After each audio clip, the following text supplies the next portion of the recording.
Oui, bonjour à tous. Je remets donc le schéma parce que je me suis aperçu que sur la vidéo 127 que j'ai fait une petite erreur au niveau des codes binaires, ici à l'entrée. Donc lorsque SW0 et SW1 sont toutes les deux, enfin sont tous les deux à 0. Donc vous voyez, donc il y a des pointillés. Donc il suffit de suivre. Donc lorsque nous avons 0 ici et 1 ici, nous avons automatiquement 0, 1 et 1 au niveau As ici, c'est-à-dire L0 est allumé. Comme je l'ai dit, donc comme je l'ai déjà dit à la deuxième vidéo, enfin à la vidéo numéro 127 exactement. Et la LED N1 doit rester donc allumée si SW1 est en position 0, puisque là on se retrouve donc en A, c'est-à-dire en code binaire 1 ici, et là donc en B nous avons 0. Alors, ce qui fait donc 1, 0, il suffit de regarder sur la table de vérité 1, 0, donc en sortie nous avons bien 1. Donc ici, donc c'est bien le niveau As. Mais cette combinaison, je tiens à dire, et je répète, cette combinaison est formellement interdite. Il ne faut pas que les deux LED L0 et L1 soient allumés. Il faut qu'il y ait un des interrupteurs qui soit en position 1. Donc relié à la tension positive, quand que le circuit est alimenté. Voilà.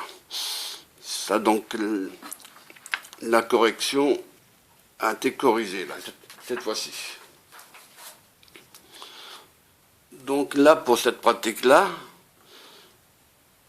nous avons monté deux boutons poussoirs et vous allez monter de votre côté deux boutons poussoirs pour ceux ou pour celles qui ont la possibilité de faire le circuit imprimé, mais ça c'est pas permis à tout le monde. Donc voilà, donc j'alimente donc le bouton, donc j'allumais donc le diesel, ce que je voulais dire.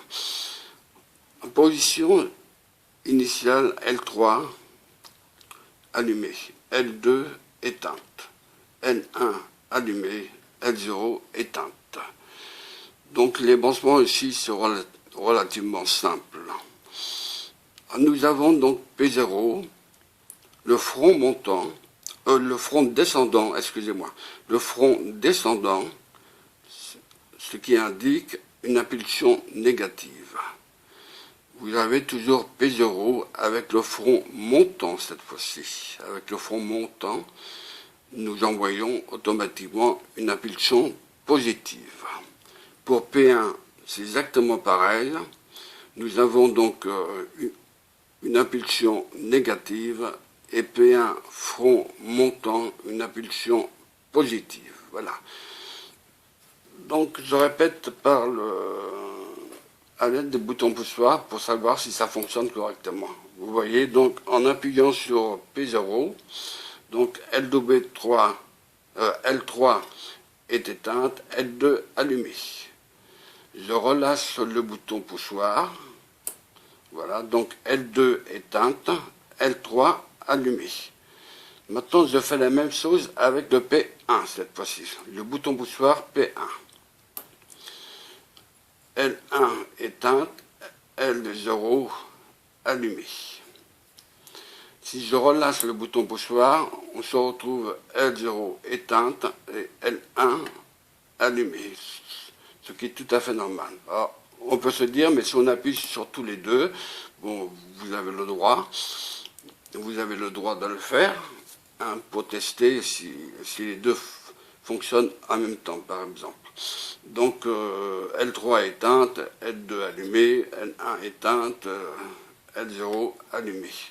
Et si je relâche les deux boutons poussoirs, ça revient à sa position initiale. Alors, il faut savoir, en appuyant sur le bouton poussoir P0, on envoie une impulsion négative. Si je relâche le bouton P0, on envoie une impulsion positive à la LED L3.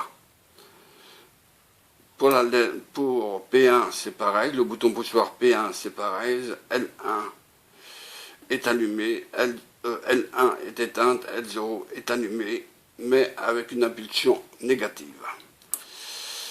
Là, c'est une impulsion positive, puisque j'ai relâché le bouton poussoir, donc L1 allumé, L0 éteinte. Là, c'est pareil, une impulsion négative, L3 éteinte, L2 allumé.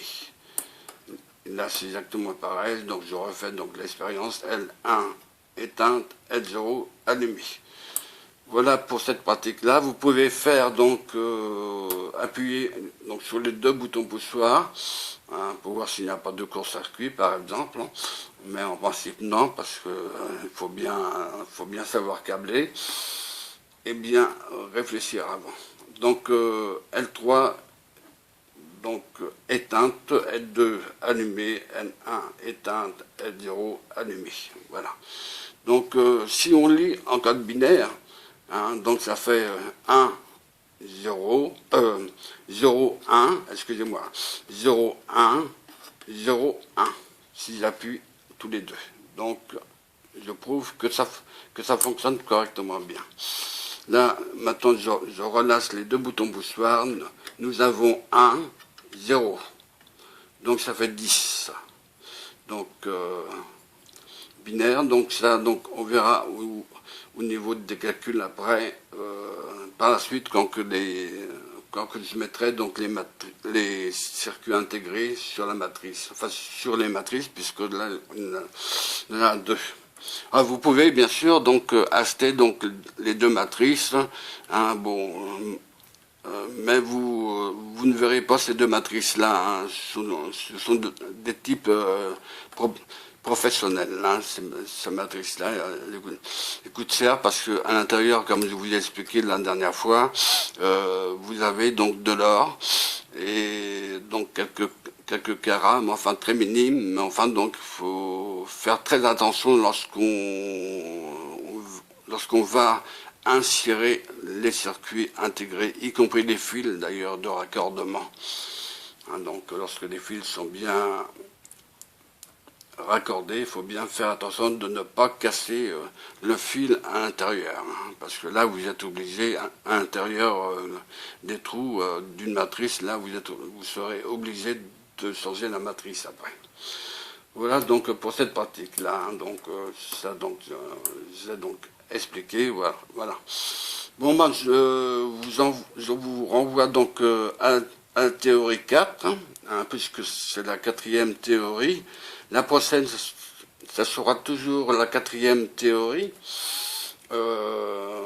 puisque nous allons donc monter le circuit anti-rebond, que ça s'appelle, donc le circuit NAND, c'est-à-dire MM74C00, avec les 4 résistances de 4700 ohms.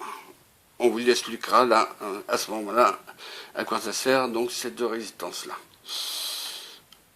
Donc, sinon, l'ensemble, donc ça fonctionne, donc ici, donc L3, donc éteinte, et L2 allumée. Ici, donc N1 allumé, mais si j'appuie sur le bouton poussoir, N1 éteinte, et L0 allumé. Et si je relâche le bouton poussoir, ça revient à sa position initiale, puisque c'est un inverseur. Donc je répète, deux boutons poussoirs, ce sont des inverseurs. Parce que vous avez des boutons poussoirs simples. Donc il ne faut pas les mettre cela, donc il faut prendre donc deux boutons poussoirs inverseurs.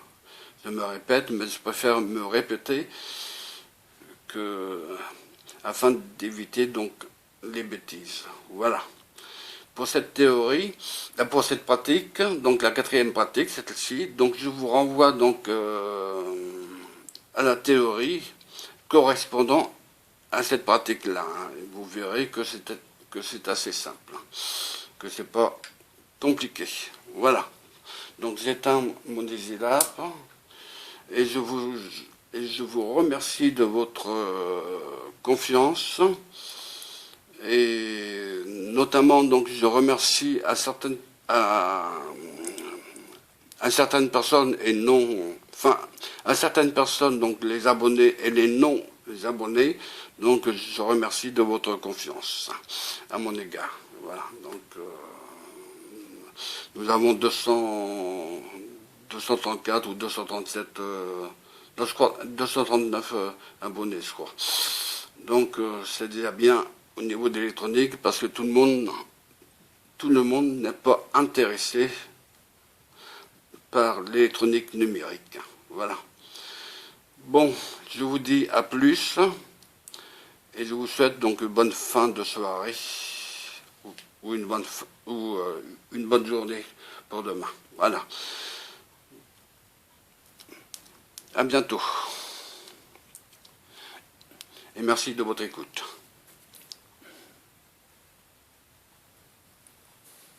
Montage des boutons poussoirs et essai de la bascule RS. 3. Montage du groupe bouton poussoir. Tout d'abord, enlevez toutes les liaisons effectuées dans la première expérience. Puis remettez le circuit intégré MM74C00 dans la mousse graphitée. Reprenez maintenant le travail sur le Digilab en procédant au montage du groupe bouton poussoir. A. Positionnez l'un des boutons poussoirs sur la plaquette du circuit imprimé, au-dessus du sigle P0, figure 4A. Le méplat de la partie supérieure cylindrique est opposé à l'inscription P0. Les indications NC, NO, C, marquées sur l'embase du bouton poussoir doivent correspondre à celles sérigraphiées sur la plaquette de circuit imprimé, selon les modèles, figure 4B. B. Assurez-vous que le bouton poussoir est introduit à fond sur la plaquette et soudez les 7 bornes. C. De la même manière, soudez le deuxième bouton poussoir en P1, figure 4A. D. Vérifiez la valeur à l'ohmmètre les résistances R26, R27, R28 et R29, 4,7 kΩ, un quart de watt, 5%, jaune, violet, rouge, or et soudez ces 4 résistances aux emplacements indiqués sur la plaquette époxy, figure 4A. Suivez les conseils donnés antérieurement pour le montage des résistances. 3.1. Contrôleur tension. Utilisez le contrôleur sur le calibre ohm, multipliez par 1000 et référez-vous aux indications portées dans le tableau de la figure 5. Note, la masse correspond à la pince du cordon noir d'alimentation. Figure 5. Contrôleur tension du groupe de boutons poussoirs. Numéro. Point de raccordement de l'ohmmètre. Position des boutons poussoirs. Valeur obtenue. 1. Entre R26, côté P0 et la masse. P0 appuyé. P0 relâché. 0 ohm. 6,3 à 7,7 kΩ.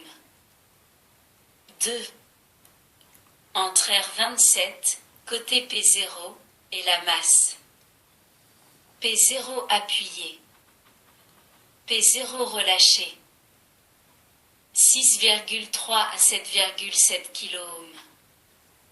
0 ohm. 3. Entre R28, côté P0 et la masse. P1 appuyé. P1 relâché. 6,3 à 7,7 kΩ. 0 ohm. 4. Entre R29, côté P0 et la masse. P1 appuyé. P1 relâché. 0 ohm. 6,3 à 7,7 kΩ. Réalisez le premier contrôle en reliant la pointe de touche noire à la pince crocodile du cordon noir de l'alimentation et touchez avec l'autre pointe de touche la borne orientée vers le groupe de boutons poussoirs de R26, figure 6. En appuyant sur le bouton P0, vous devez trouver une valeur de résistance nulle, tandis qu'en relâchant ce bouton poussoir, vous devez trouver une valeur de résistance comprise entre 6,3 et 7,7 kΩ. Puis procédez au contrôle suivant en touchant l'un après l'autre les points indiqués dans le tableau figure 5. Si vous n'obtenez pas les résultats prévus, vérifiez les soudures effectuées. Assurez-vous qu'il n'existe pas de court-circuit entre pistes de cuivre voisines et que les boutons poussoirs ont été montés correctement. 4. Une application de la bascule RS. Les boutons poussoirs que vous avez montés fonctionnent comme des inverseurs. Chacun possède 3 bornes. La borne centrale repérée par C est la borne commune en contact avec la borne NC lorsque le bouton est au repos, bouton relâché. En appuyant sur le bouton, la borne C est en contact avec la borne No, figure 7A. Ce type de bouton est particulièrement adapté pour générer des impulsions de commande de durée plus ou moins longue. Pour cela, il serait suffisant, à première vue, de réaliser le circuit simple représenté figure 7B. Au repos, la borne A est au potentiel 0 V. En appuyant sur le bouton, la borne A est au potentiel plus volt. La tension sur la borne A par rapport à la masse est représentée théoriquement sur la figure 7C dans les deux conditions, bouton au repos et bouton enfoncé. En pratique, il en va tout autrement. Le bouton poussoir n'est pas un dispositif mécanique parfait et les contacts métalliques rebondissent plusieurs fois l'un sur l'autre à la fermeture. Pratiquement, la tension sur la borne A varie comme indiqué à la figure 7D. L'amplitude, la durée et le nombre des rebonds engendrés dépendent des caractéristiques des boutons poussoirs et du circuit auquel ils se rattachent. Ces impulsions de tension créées à la fermeture des contacts CNO et CNC sont très généralement indésirables pour les circuits électroniques. Pour éviter cet inconvénient, on utilisera le circuit bascule examiné précédemment. Pour tester cette utilisation, procédez de la manière suivante. A. Introduisez le circuit intégré MM74C00 dans le support IC1. Avec les résistances câblées R26, R27, R28 et R29, vous obtenez ainsi les deux circuits anti-rebond identiques représentés figure 8. Les deux sorties du circuit anti-rebond, figure 8A, sont en liaison avec les contacts du groupe de connecteurs désignés par l'inscription P0 front descendant et P0 front montant. Celles du circuit figure 8B sont en liaison avec les connecteurs désignés P1 front descendant et P1 front montant. Pour chaque bouton poussoir, les marques NC et NO indiquent les contacts en liaison avec la borne commune C dans les deux positions, bouton relâché, bouton appuyé. B. Effectuez à présent les liaisons indiquées figure 9. Vous reliez les 4 sorties P0, front descendant, P0, front montant, P1, front descendant, P1, front montant respectivement aux 4 LED L3, L2, L1, L0. Branchez l'alimentation, pile. Vous observez que les LED L0 et L2 sont éteintes, tandis que les LED L1 et L3 sont allumés. En effet, vous retrouvez l'indice à vue, figure 3. L'entrée neuve du circuit MM74C00 est à l'état L, position repos du bouton P0, et l'entrée 13 est à l'état H, grâce à la résistance R26, reliée à la tension positive, figure 8A. Donc la sortie P0, front descendant est à l'état H, et L3 allumé, la sortie P0, front montant est à l'état L, et L2 éteinte. Effectuez maintenant l'essai suivant avec P0. C. Appuyez sur le bouton P0, L2 s'allume, L3 s'éteint. Le bouton P0 est dans la position indiquée en pointillé à la figure 8A. L'entrée neuve de la bascule est ainsi portée à travers de la résistance R27 au niveau H, tandis que l'entrée 13 est portée à un niveau L grâce au poussoir P0. Il y a donc basculement des sorties, P0, front montant passe à l'état H et P0, front descendant à l'état L. D. Relâchez P0, vous retrouvez la situation antérieure, c'est-à-dire L3 allumée et L2 éteinte. De cette façon, une impulsion est produite sur la sortie P0 front descendant et sa durée est égale au temps pendant lequel le bouton P0 reste enfoncé. Cette impulsion est négative car la sortie à l'état H passe au niveau L pour revenir ensuite à l'état H. Elle est désignée par le symbole front descendant. Simultanément, une impulsion positive s'est produite sur la sortie P0, front montant, cette sortie au niveau L est passée au niveau H, puis est revenue au niveau L après un certain temps. Cette impulsion positive est indiquée par le symbole front montant. La figure 7C représente ces deux impulsions telles que vous pourriez les voir au moyen d'un oscilloscope. Il n'y a aucun phénomène de rebond dû au contact mécanique. En effet, lorsque vous avez appuyé sur le bouton P0, dès que le contact a été établi pour la première fois entre C et NO, la bascule a changé d'état. Le contact s'est rompu plusieurs fois avant d'être définitif, toutefois ces rebonds successifs du contact C-NO n'ont pas entraîné de changement d'état de la bascule qui a mémorisé le premier passage à l'état L de son entrée 13. Le processus est le même lorsque vous relâchez P0 et que le contact entraîne C et C s'établit. Vous obtenez ainsi des impulsions de tension sur les sorties très proches des impulsions idéales représentées figure 7C.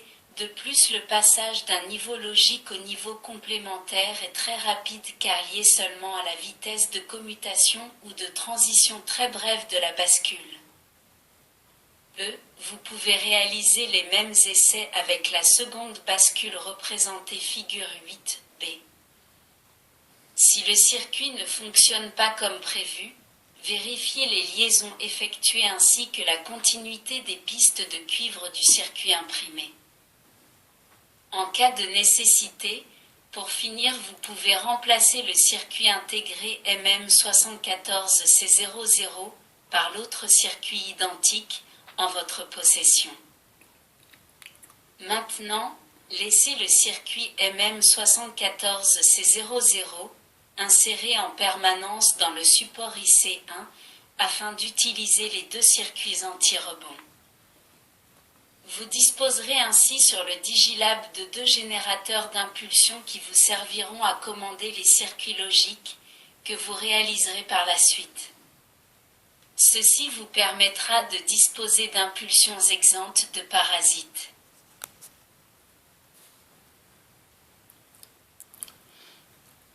Merci de votre écoute. À bientôt.